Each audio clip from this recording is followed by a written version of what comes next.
it's just perplexing if he did intend for it to be interpreted literally, architecturally. Why did nobody ever seek to Herod when Herod rebuilt upon what they built? He didn't seek to use this plan. God spoke to Ezekiel in terms that Ezekiel could understand, and Ezekiel conveyed his vision in terms that his people could understand. But they're not pointless details because they're conveying greater, deeper truths.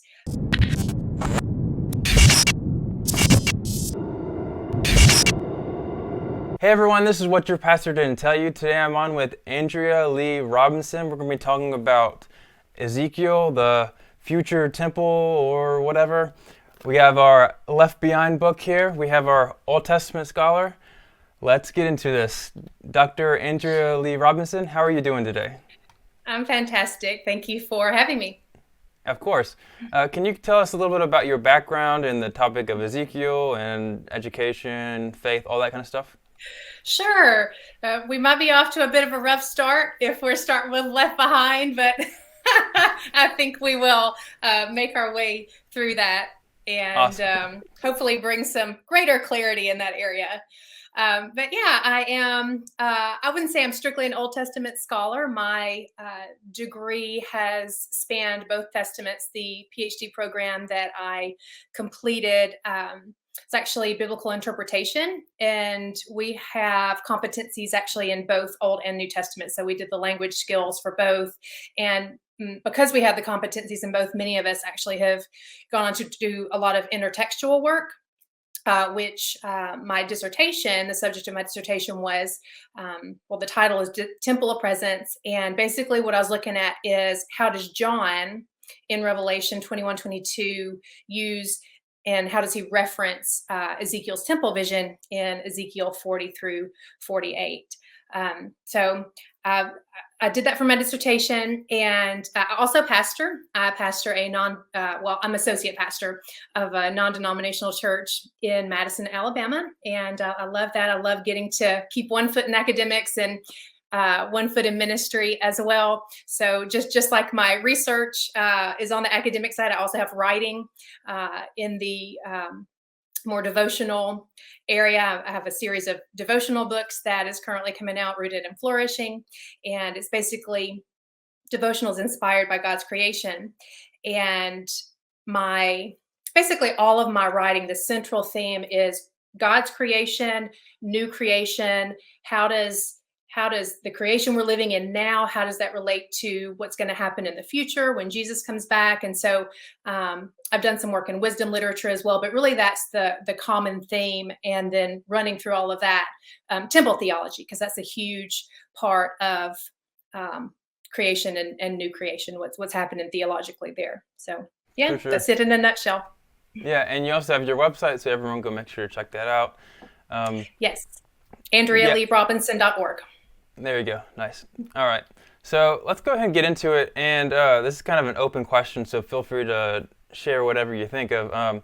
So we're gonna, the temple starts in Ezekiel 40 to 48, but obviously a lot happens before that in Ezekiel, and there's a lot of context there. Could you give us just a brief overview of kind of what's happened before this, and just general context of the passage that will help us understand the passage better? Yeah, absolutely, because context is always key, and what precedes the temple vision is really crucial to understanding what's happening in the temple vision toward the end. So Ezekiel ministered to Judea before, during, and after the fall of Jerusalem. He actually ministered from a place of exile. He had already been deported with some of the other Judeans, and so he's ministering remotely to his people, to the people with him, but as well the people who remained home.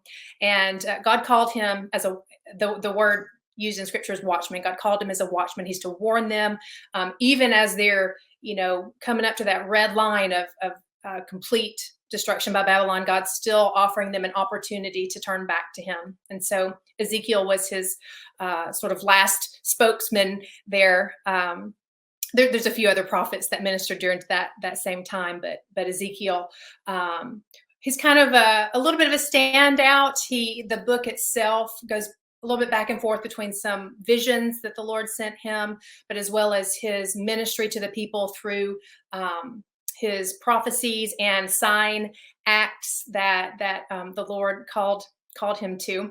They're pretty wild. Ezekiel has been called, some psychological studies, have said maybe he's schizophrenic or all these different, psychopathies. But I think he doesn't necessarily have to be schizophrenic or crazy to enact visions of the Lord and prophecies of the Lord. So anyway, that's a little bit off the topic, but he's definitely a standout as far as the biblical prophets. But a couple of key moments in the book, in chapter 8. So the temple was still standing at this point. People are still worshiping, offering sacrifices in the temple. It's functioning technically as it should function. But the Lord shows Ezekiel in a vision remotely, from his place of exile. He shows him the temple, and the leaders of Israel are worshiping foreign gods inside the temple. They're not just committing idolatry. They're committing a heinous sin by worshiping other gods inside the temple precinct. And so shortly after that, the Lord shows Ezekiel his presence departing from the temple. The temple has become so defiled that God's presence can no longer dwell there. And skipping forward a little bit, in chapter 33, Ezekiel gets word that the temple and Jerusalem have indeed fallen. All the warnings and prophecies that he delivered have now come to pass. And it's very sad to read that process. But this is where Ezekiel's message actually begins to pivot. God's punishment is never solely for punishment. It's never just to satiate his anger. God is not a vindictive God. His punishments are always for the purpose of causing his people to turn back to him. And so we see this sort of as a turning point in Ezekiel. Even though they've lost their home, they're wondering if there's possibly a future for them. Their very identity as a people group is tenuous. They're scattered throughout the nations at this point. But God then begins to promise hope for the future. He promises a new heart, new life, restoration, redemption. And the culmination of that is the temple vision in chapters 40 through 48. And we call it a temple vision, but there's really much, much more going on than just a temple vision there. So that's pretty much it in a nutshell. Awesome. Okay, very good. And so let's talk about, just how important a temple was for them. What is the significance of a temple? Obviously, a big part of the book is about the temple. What does it do? Like, what does the Israelite think of when they think of a temple? Yeah, so the key to the temple and the tabernacle before the temple is God's presence. It's always been God's presence. God is a holy God, and because we're sinful people, we can't dwell directly in his presence. I sort of think of it, this is maybe not 100% theologically correct, but I sort of think of it as trying to walk into the presence of the sun. We would just burn up. And I kind of think of that as sinful people trying to be in God's presence. We can't, because he's so holy. And so what God did was, since we can't be in his presence, he made a way to be in their presence. As he rescued Israel from Egypt, he promised to be their God and be with them. And so the tabernacle and then the temple that followed, that was the means that God established to be in their presence. So the whole point from the very beginning, not just the space itself, but the implements within the temple, the sacrificial system, the festivals, the feasts, all those things were making it possible for God to dwell in his presence. And looking back through the lens of Christ, there was nothing magical about the sacrifices or the rituals, but those things positioned their hearts in such a way that they could be in his presence. It taught them to live in a state of holiness. They weren't perfect, but they were able to, as they grew in their holiness, be closer to his presence. Now, what happened over time was they sort of lost that. The temple became a symbol of national identity and national pride, which was, in itself isn't wrong, but as they looked at it more as the focal point of themselves as a people group, they sort of lost a little bit of that element of God's presence being priority. It became, we even see in Jesus' time that it became a marketplace. Jesus was turning over the temples of the money changers there. And, even in Ezekiel, we see that they were worshiping idols there. So they very much lost focus that was the purpose of the temple, was to be in the presence of their holy God. Gotcha. Okay. Now, you mentioned that Jesus Jesus was in the temple. That's Herod's temple, correct? Yes. Yes, And that this would is be a different temple. okay. So Same concept, different building. And okay, and and that's different than the Ezekiel temple, right? Absolutely. So we have from the get-go, we had the tabernacle, which was while Israel was traveling in the wilderness. And then we have the Davidic temple, which was built under Solomon's reign. And that was the temple that Ezekiel saw them worshiping idols in, that God's presence left. And then the Babylonians subsequently razed to the ground, burned it down. It was no more. The next temple, the second temple, was rebuilt during when they came back to the land under Persian rule. And it started out as they said they wept when they saw it because its glory was so inferior to the former one. But that's the temple that Herod then built upon and made grand again. That temple was raised by the Romans in 70, around 70, 71, somewhere around there. And then, so now when we're talking about Ezekiel's temple, many people expect that to be the next temple that will be built in the future at some point.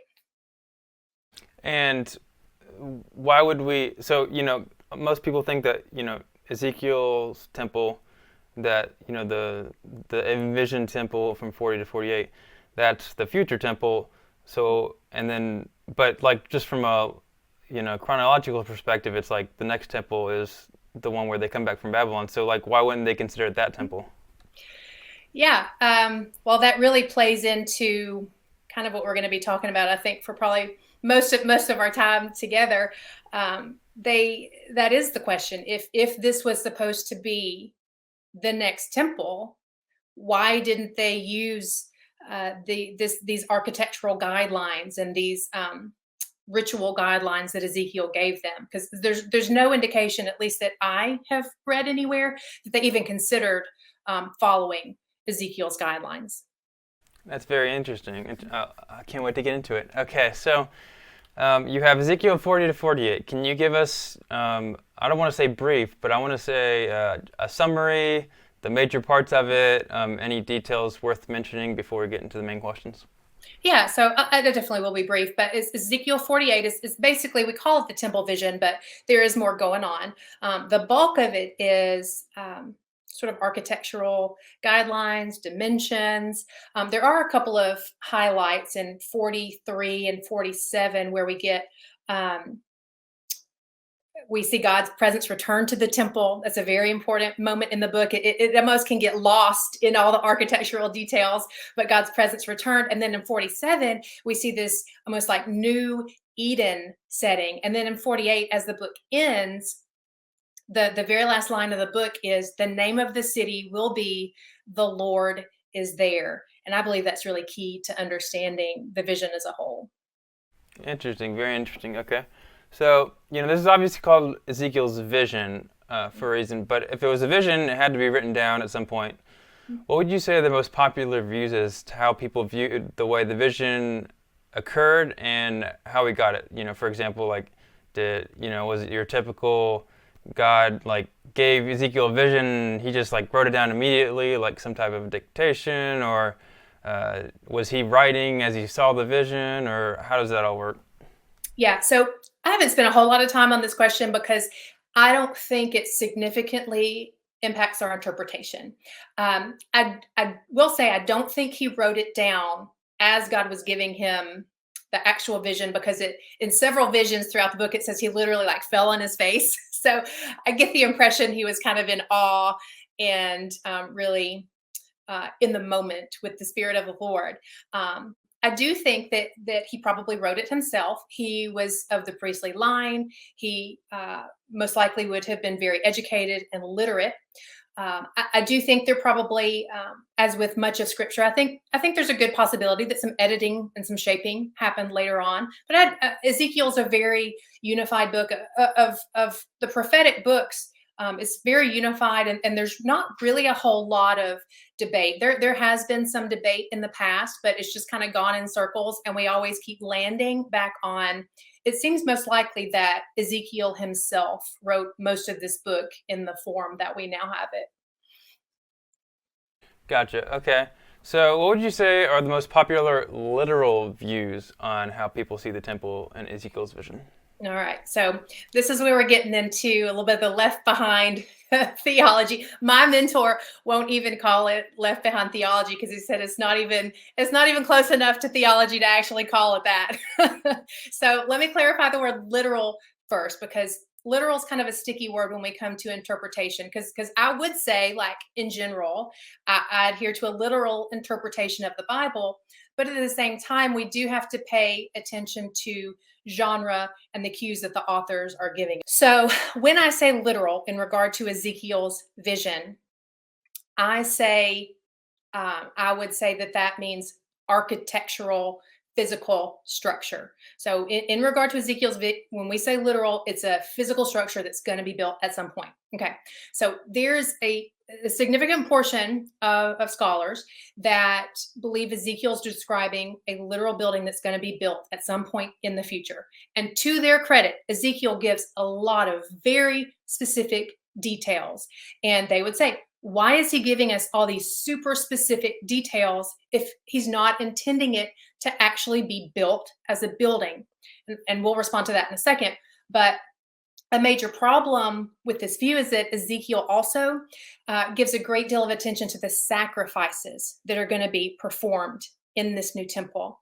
And from a New Testament believer standpoint, why would we need sacrifices? We're on the other side of the cross. Jesus has already taken care of that. He's already fulfilled everything that those sacrifices pointed to. So that's where the literal view kind of splits into two camps. One main camp would say that we're still going to have sacrifices, but just as the pre-Christ sacrifices pointed forward to him, the future sacrifices will point back, and they'll be kind of a reminder of what he did for us. The other camp would say, okay, well, everything's literal, but not the sacrifices, that we won't have the sacrifices anymore because that's already been satisfied. But that's sort of that's a very inconsistent hermeneutic. And I kind of take issue with that. That's a bit problematic for me. Now, a lot of many Jewish scholars can handle this literal interpretation a little bit better because they're not looking toward Christ's fulfillment of the sacrifices and all that. So I've actually found a lot better rationale in some of the Jewish scholars, Levinson and I want to say Greenberg, maybe Moshe Greenberg. I hope I'm not getting that wrong. But this is the temple that we're expecting. It mostly is dispensationalists that believe this, but at some point in the future, there's going to be a third temple, and that's sort of the sign that we're almost at the end. And it's going to be this glorious restoration of the nation of Israel with the rebuilt temple. And and it I don't know. It doesn't seem to fit with the arc of the Bible to me. I could see it working from a Jewish hermeneutic, but from a Christian hermeneutic, it just doesn't work for me. Very interesting. Okay. So you mentioned how one of those views talks about, maybe the sacrifices are like a memorable of, what Jesus did or something like that. So my understanding is that, the sacrifices were a way for, the Israelites to get back into presence with God, kind of like how they were in Eden. They didn't need sacrifices, and then as soon as they leave Eden, it's like, oh, shoot, now we got a sacrifice. And if we say that the sacrifices are memorable for what happened, doesn't that kind of like completely change how we view sacrifices? Do you see that as a pro or a con for that view? Oh, it's definitely a con. because the point of the sacrifices leading up to Christ were sort of for their the blood of bulls and goats does not make atonement, but they represent the blood of Christ that does make atonement. Okay, so at the cross, the blood of Christ has made atonement. We no longer need those sacrifices to represent what he's going to do because he's already done it. It's already complete. Gotcha. Okay. So let's get into the genre of Ezekiel. We've kind of talked about like different views already, but what would you say the genre is, and of Ezekiel, and how much does that play into how we interpret it? Yeah. So Ezekiel is most certainly a prophetic book, but it has strong apocalyptic elements. And I mentioned that when we interpret scripture, it's very important to look at context. It's important to look at genre because the genre gives us clues, more than clues, not just clues, that gives us guidelines for how we're supposed to interpret a book, right? So Ezekiel himself is providing very straightforward tips on how we should be interpreting his book throughout. Just because we say a book is one genre doesn't mean there's no other genres in it. There are poetic places in Exodus. It's not a book of poetry, but there is poetry in it. Thessalonians is an epistle, but there are apocalyptic sections in it. And so, in a similar manner, Ezekiel is a prophetic book, but there are apocalyptic sections in it. And the visions are strongly apocalyptic. If you look at other apocalypses across the board, they're very similar to what we're seeing in Ezekiel. Even if you're not crazy about calling it apocalyptic, if you look at the clues Ezekiel is giving, he's telling us what's happening and how we should interpret it. So let me give an example. In 33:21, it says, Ezekiel says, on January 8th, during the 12th year of our captivity, a survivor from Jerusalem came to me and said, the city has fallen. That is clearly literal. He gives a date, he gives specifics about who came, and he tells what the report was. Clearly literal.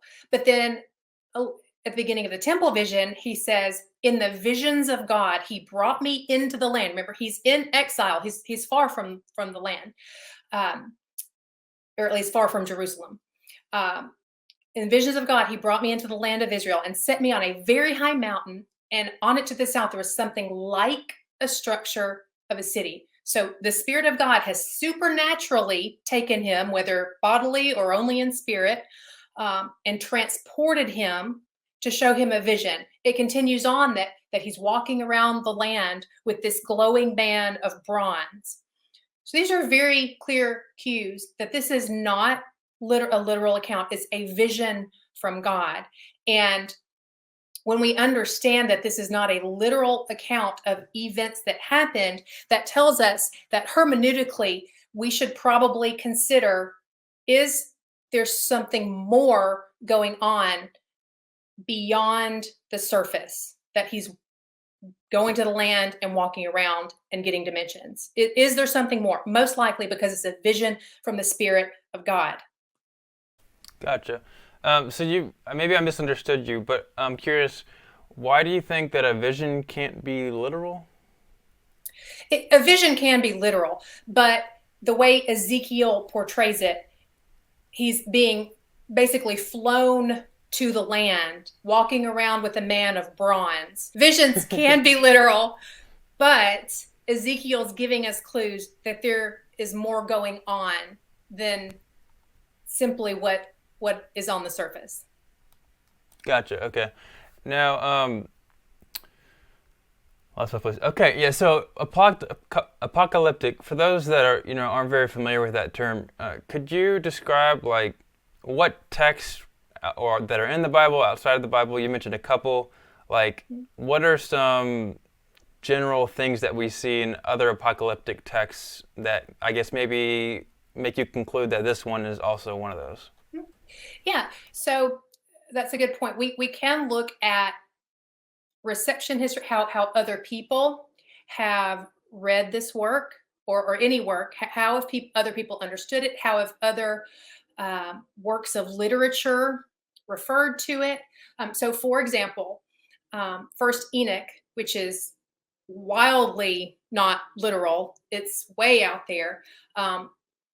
Seems to draw on Ezekiel. We can't say for certain, but there's some very strong cues that it's referring to Ezekiel in this wild vision, or several wild visions, actually. The Testament of Levi opens very similar to Ezekiel 40, and it gives this example of like a paradisial new heaven and earth with eschatological blessings, and there's a Messiah who reigns forever in the absence of a physical temple. And so there are other works that seem to refer back to Ezekiel in a very non-literal fashion. They seem to be understanding, again, as I've said, that there's more going on than what's on the surface. As far as apocalyptic literature specifically, we often have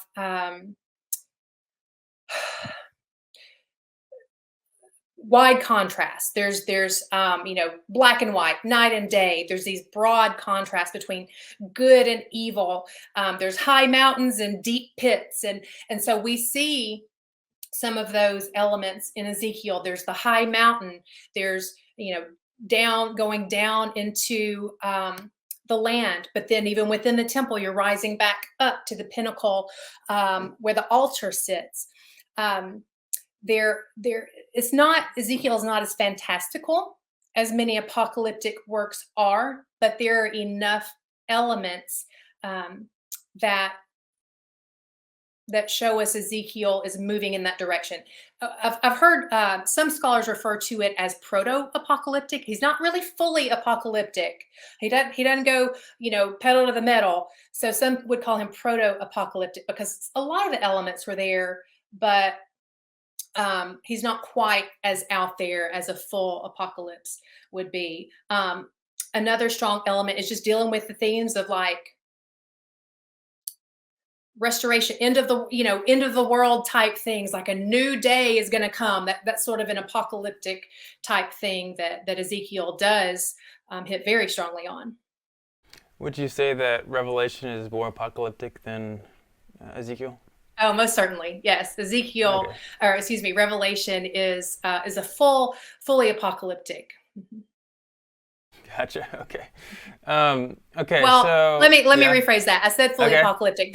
There are other things going on in Revelation as well, but because it's an epistle and all those kind of things. But you don't get a whole lot more apocalyptic than Revelation.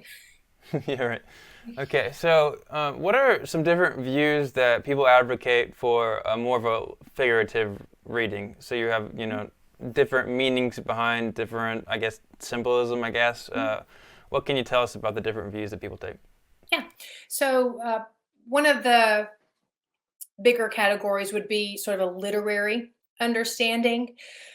In the ancient Near East, there's a literary genre of sort of divine conquest and victory where there's this mythic imagery that challenges God. And we see that in chapters 38 of Ezekiel, 38, 39, before we get to the temple vision. There's this great enemy that's coming against the people of God, but then there's victory and order is established by the victor. There's a feast, there's establishment of a temple. So it's I hate to say common, but it's a fairly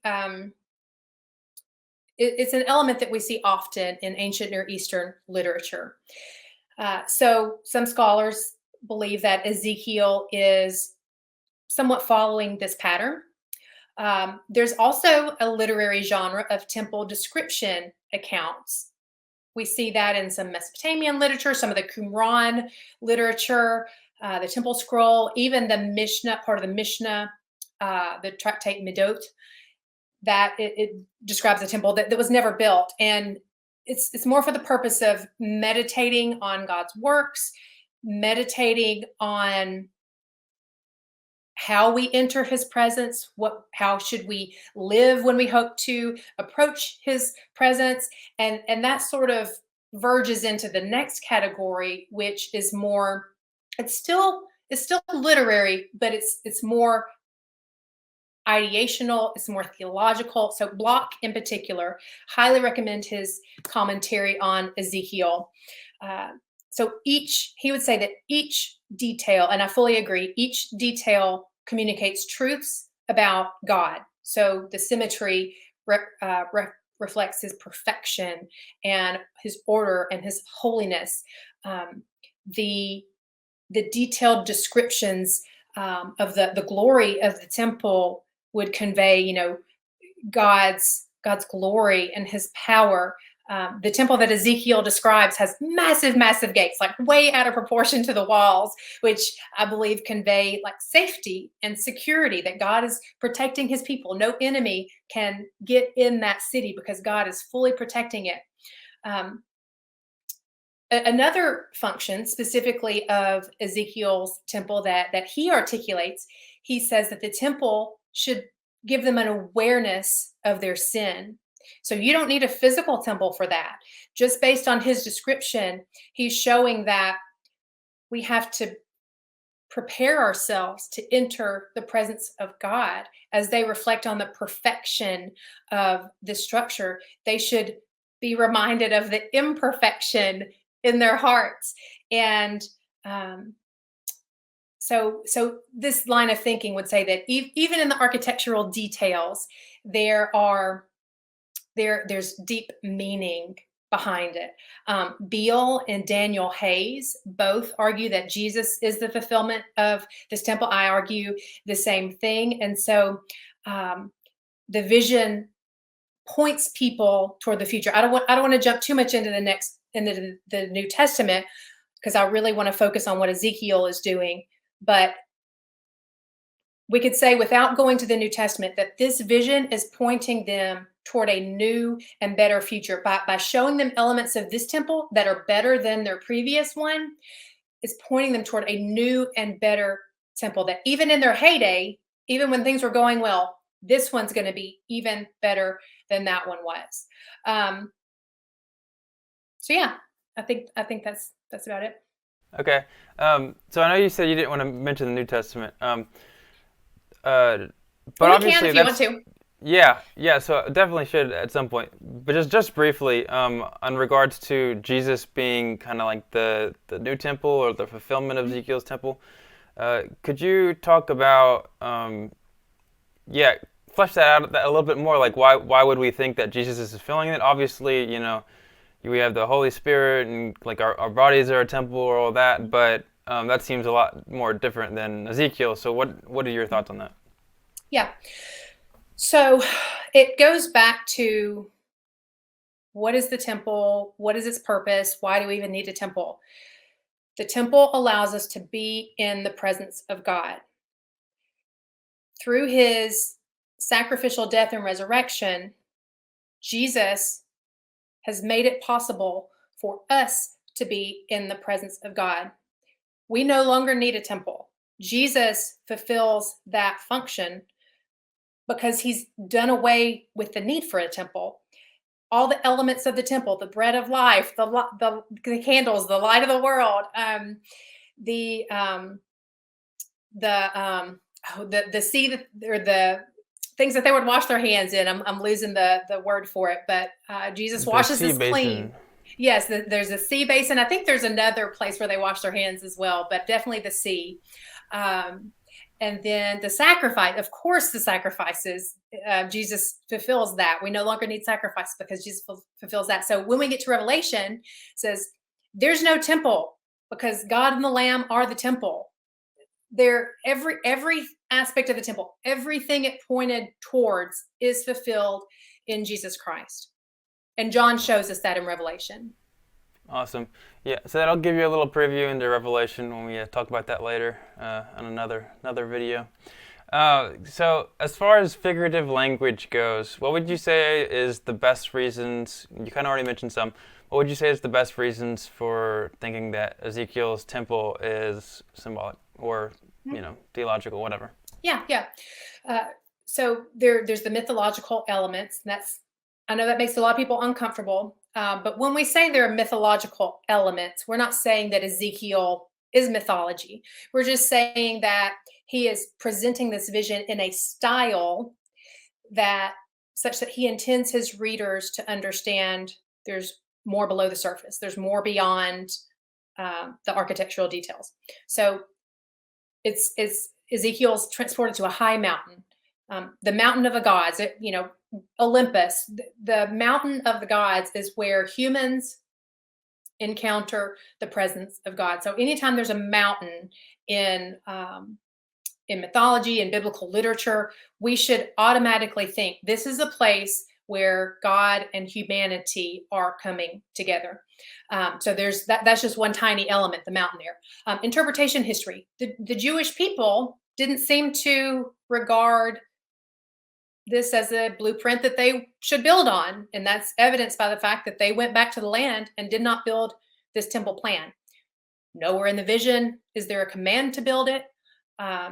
So it's just perplexing if he did intend for it to be interpreted literally, architecturally. Why did nobody ever seek to when Herod rebuilt upon what they built? He didn't seek to use this plan. So there just doesn't seem to be a lot of support that they thought they should build it. We talked about the theological realities conveyed by the details. I mentioned the massive gates. I think that represents their safety and security. There's steps that go.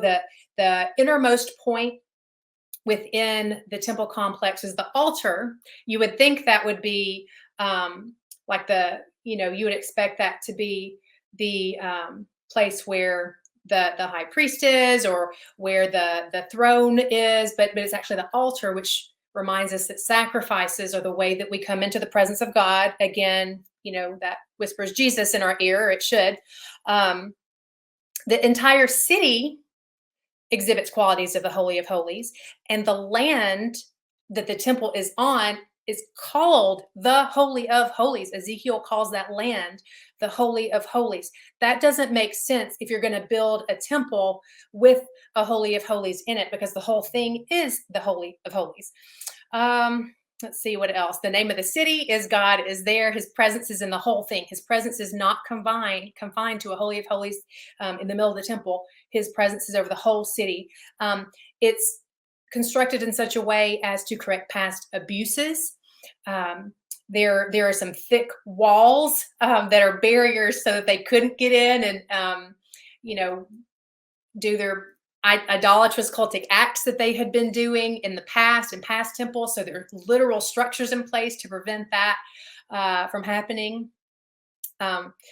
So I would just say that when you look at other temple visions as well, most do not give the level of detail that Ezekiel's does, but there's a strong thread, or a strong, a lot of authors use temples and temple elements, cities, architectural structures to represent greater realities, whether it's theology, other people. Cities represent people all the time. That's still common in our day. We call cities she a lot, even in modern culture. And so I think there's overwhelming clues, or I hate to say evidence, that's a little strong, but to me, when we think of it holistically, it just makes biblical sense. It makes better biblical sense of everything that's happening there. Yeah. So you said kind of like buildings, temples that were kind of, a way to a greater meaning. That kind of gets into, the type of mythical elements of in creation myths where you have the divine conflict and then they build a temple, and that's kind of what you're thinking about, right? Mm-hmm. Yes. Mm-hmm. All right, and yeah, and also in regards to the mythical elements, I mean that's kind of not literal in itself, right? So basically, if you have all of these common motifs, ancient Near Eastern motifs of what we call a myth, these myths outside of the Bible and maybe even inside of the Bible are more just non-literal in themselves, right? So that's what you're kind of thinking of there as well. Yes, they point to these motifs, I believe, point to greater realities. Not that it's false, but it's more true. Right. Yes, they're definitely. It's not mythology. Mythology is made up characters in made up places, but even even those they're trying to convey some truths, but those truths are not true for the most part. They may be true about, certain things, about, the nature of, we tend to be sinful as mankind. They may be certain truths, there may be truth on, but as far as the nature of the universe, the nature of God, who God is, how many gods there are, they are not conveying truth. In the Bible, when we have these mythical / symbolic elements, just because they're symbolizing something doesn't mean that it's false, or that the author of scripture, it doesn't mean that literalists would say you have to take it at face value, right? But if we take it at face value, we actually may be missing the point, because they're trying to convey greater truths with the symbolism than often can be conveyed by words. So God spoke to Ezekiel in terms that Ezekiel could understand, and Ezekiel conveyed his vision in terms that his people could understand. Just like, with Revelation, John conveyed things in the way that his people would understand it. People want to say, oh, well, John was talking about helicopters and tanks, and they try to make it, atomic bombs and all these modern things. But no, John was talking about things the Roman Empire did, and he was talking about the war and conquest that they faced in the first century. And so in the same way, Ezekiel is using their shared mental context, their shared worldview to convey truths.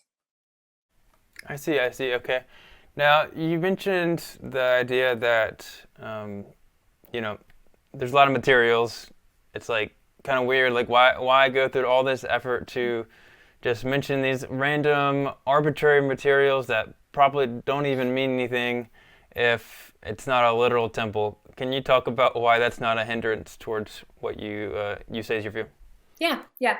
So I do want to say, this, and we can talk more when we talk about how John uses Ezekiel in Revelation, but we don't know what was in Ezekiel's mind, right? We cannot say with certainty, did Ezekiel understand that the cubic, perfectly cubed shape of this city pointed to the perfection of God? We can't know that. But I do think, based on the way he presents his vision, that he understood there was more depth to it than a architectural structure. Because even though the details it's very, very detailed. If you read my mom, when I told my mom I was writing my dissertation on Ezekiel 40 through 48, she went and read it. She was like, ugh, why? This is really boring. That's the level of detail that Ezekiel gets into. But they're not pointless details, because they're conveying greater, deeper truths. They do matter because they're telling us things about God. They're telling us things about his nature. And maybe we have to look a little closer. Maybe we have to dig a little deeper than when we're reading the Abraham narrative, or maybe the story of David and Goliath. Maybe we have to dig a little bit deeper here to access these theological truths, but I think that's okay. But just to add to that, as far as the details go, I mentioned a minute ago, he's showing. So we have these previous temple designs outlined, written down. I assume they were written down by then. They probably were, because they already had the Torah and a lot of what we would know as the Old Testament by this point in history. So improving upon these designs, they could compare. The average person probably wouldn't have had actual books to compare, but they have oral history and they memorized it like crazy. Like we have totally lost that skill. They were adept at memorizing scripture. So in improving upon the designs with which they would have been familiar, he's showing them there's a better future. There's something better coming. There's hope, and it's going to be even better than what was in the past. Does that make sense? Yeah. So you're saying that. What are you saying, that the way that this Ezekiel building is built, that it's better than the previous tabernacle and temple? So basically, that's why we can say that that's what's the meaning that's come across, that the reader of, or even Ezekiel itself would, as he's writing, is like, okay, we have to write something that's better than the previous ones, and maybe like, and that's, that's my way of showing that it's greater meaning, but he didn't specifically mean those for all those details to mean literal building materials and all that. Yeah, I think that's one of the things that's going on. I don't think that's the only reason for the level of detail that he gives, but I do think that that's one avenue that those details point us in. Okay, and just out of sake of my stupidity and ignorance on this subject, I'm assuming what the other avenues that you're thinking of are things you already mentioned. Yes. Okay. Well, just the previous designs that, they were less symmetrical. They allowed, it was easier to get into the inner sanctum and worship your idols and defile that space. And so some of these details are showing how, um, those things are going to be prevented in this bigger, better, maybe not bigger. I haven't compared the actual dimensions, but this better temple that's coming. Gotcha. Okay, so the Ezekiel vision contains a lot of references to Eden. Can you talk about, most of them or each of them, and like what is the purpose of bringing in Eden here? Mm-hmm. Yeah, so that's another reason that I think this is not strictly literal, because just toward the end of the vision, all of a sudden we're and this is a quite apocalyptic scene. There's water flowing from the throne, and it's bringing life to all the surrounding regions. The Dead Sea becomes fresh water again. The trees are blooming, and it really is this Edenic setting. And so they've not only got this, spectacular, glorious temple, but from this temple, all of creation is being healed and restored to the pre-fall state of Eden, right? So the whole point, as we said, the whole point of the temple is being in God's presence. And so this temple is bringing the people back into the presence of God. But not only in the temple, but it's flowing out to everywhere. So they're not going to have to be just in the inner sanctum to encounter the presence of God. They can encounter the presence of God all over the place. So that to me is, he's showing we're looping all the way back to Eden, because we have the trees bearing fruit. We have the river that's bringing life. As I said, it's flowing literally from the temple. It's a very Edenic scene. Awesome. Okay, so in your book, your paper, Horowitz, I'm not even sure who that is. He outlined the typical pattern of building accounts in Semitic and Mesopotamian writings. Could you give us a little summary of that and just like what the significance of that is? Mm-hmm. Yes. So what Horowitz is doing is outlining a typical temple building account, not a mythological account, but an actual, here is, if we're going to write out how to build a temple, here's what it's going to look like. So number one, the circumstances of the project and the decision to build. Number two, the preparations. We got to get our workmen. We got to gather our materials. Number three, we got to describe the building, write down what we're going to build. Number four, you have dedication rites and festivities. Number five, you have a blessing or a prayer from the king or the ruler. And then you have blessings and curses for future generations. So kind of the part of that dedication is blessing it and commissioning it for the future. So what that tells us about Ezekiel is that most of these elements are absent in Ezekiel. Ezekiel does not seem to be following this standard pattern of temple building. Now, let me preface this. This is assuming Horowitz is correct. I have not gone and reproduced his research to endorse that he's 100% correct on this. But if we are to take his research as solid, then what it tells us is it's another another factor that tells us we should not be interpreting Ezekiel literally, because most of those elements are missing from Ezekiel's account. So in Horowitz is giving us a literal account of what it would look like. Ezekiel is not matching up with what he's saying this literal account of temple building should look like. Interesting. Okay. So, what would the writer of or writers of Ezekiel be trying to convey by writing a future temple that is never meant to be literally constructed? Yeah, so as I said already, I would just say again that he's conveying that there is a better future coming, both in the details of the temple themselves, of of the glorious future that's going to flow from the temple. He's showing us that there's a better future to come.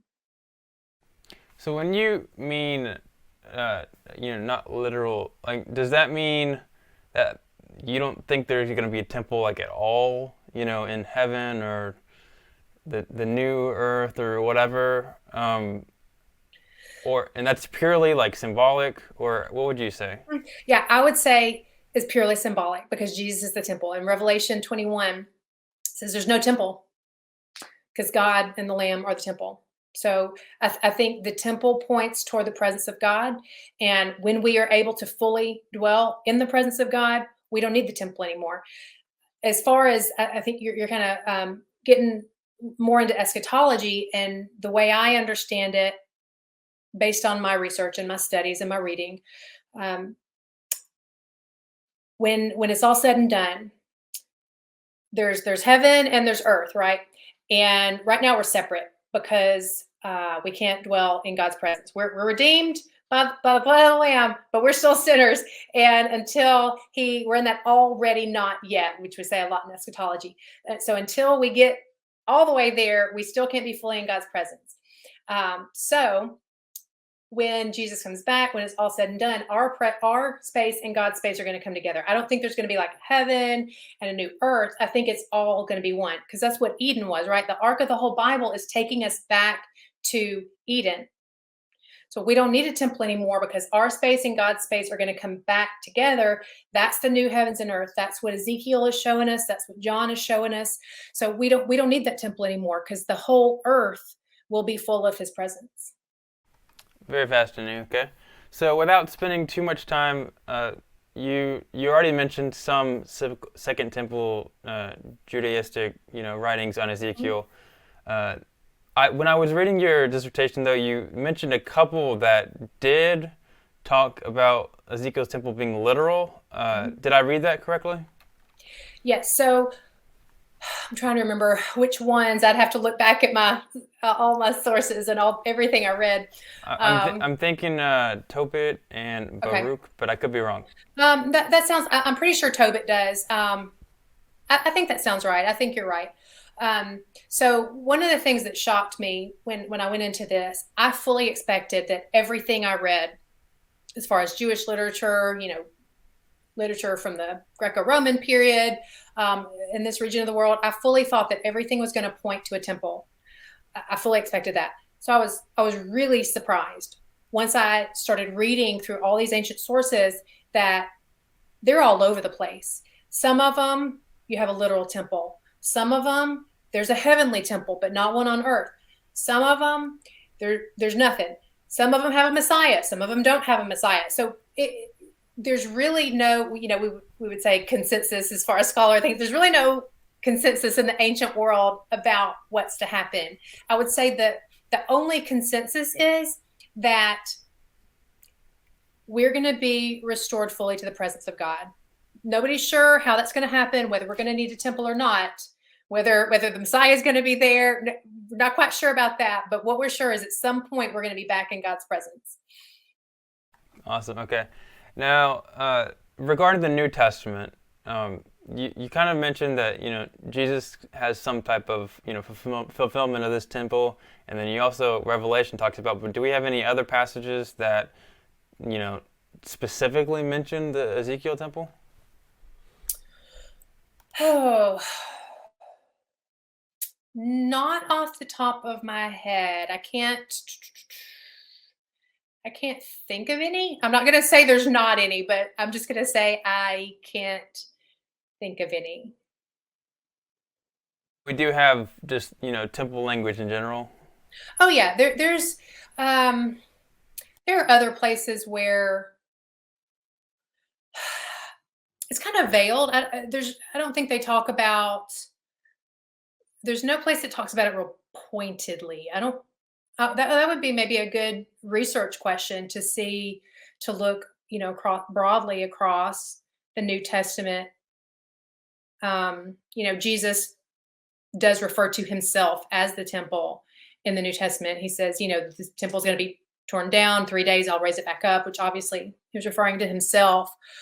But I don't think there's anywhere in the New Testament that pointedly says there's going to be a temple in the eschaton. Very fascinating. Okay. All right. That's all I have for you today. Is there any last thoughts you want to, tell people about just the general topic of Ezekiel's temple? Yeah, well, I would say and this is sort of anticipating a future conversation on Revelation, that there are a lot of really ingrained views about Revelation and about Ezekiel and the temple, and what we should expect in regard to all of that. I would just say to anybody who's watching this or listening, be open to reassessing and reevaluating those views, because there are some things that are just so ingrained in our modern theology that we don't think to question them. So I would really encourage everybody to just reassess if, maybe the idea of a third temple, you've always heard that. Maybe you've always just taken for granted that, yeah, that's what the Bible teaches. I would really encourage you to reassess that, reassess your eschatology, what that looks like, because when we really start digging deep, it's not as straightforward as some pastors and theologians would make it seem. Gotcha. Very interesting. Okay. All right. So yeah, that's all I got for you. This has been a lot of fun. I really appreciate you coming on here. Could you, tell people more where they can reach you? Obviously, you mentioned your website. You could tell us that one more time, and Yes. Books, all that. Sure. My website is www.andrealeighrobinson.org. You can find more info on all my projects, on my academic and more devotional writing there, as well as teaching videos and interactive opportunities. There's all kind of stuff on there. All right. Thank you very much. This has been awesome. I really appreciate it, Dr. Robinson. I hope you have a great rest of your day. You too. Thank you for having me.